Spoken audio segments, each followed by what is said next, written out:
வணக்கம் எல்லாருக்கும். என்னால சில காலங்களா சரியா வீடியோ போட முடியல. காரணம் எனக்கு பரீட்சை அதெல்லாம் இருந்தங்காட்டி என்னால வீடியோஸ் போட முடியல. பட் இதுக்கப்புறம் நான் தொடர்ந்து என்னோட வீடியோஸ் போட்டுட்டே இருப்பேன். அஜித் அவர்களுக்காக அண்ணன் விஜய் அவர்கள் நடத்தின ஆர்ப்பாட்டத்துல கலந்துக்கணும்னு ரொம்ப ரொம்ப ஆசைப்பட்டேன். பட் என்னால இந்த பரீட்சை இருந்தங்காட்டி என்னால சரியா போகவே முடியல. பட் இருந்தாலும் அண்ணன் விஜய் அவர்கள் பேசியதை என் வீட்டு டிவியில பார்க்கும்போது அப்படியே மெய் சிலிர்த்துட்டேன்.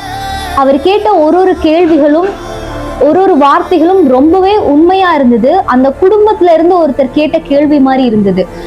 அந்த ஒரு உயிருக்கான மதிப்பா இந்த தமிழ்நாடு கவர்மெண்ட் எங்கேயோ ஒரு காட்டுக்குள்ள இருக்க ஒரு 3 சென்ட் நிலமும் போன உயிருக்காக ஒரு 5 லட்சம் பணமும் ஏதோ ஒரு தொலைவில் இருக்க ஒரு கவர்மெண்ட் ஜாபும் அந்த குடும்பத்துல இருக்கவங்களுக்கு கொடுத்துருக்காங்க.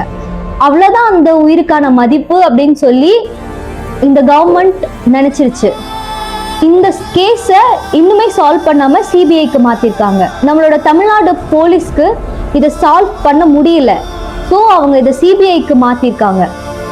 நீதி இன்னுமே கிடைக்கிற வரைக்குமே போராடணும்.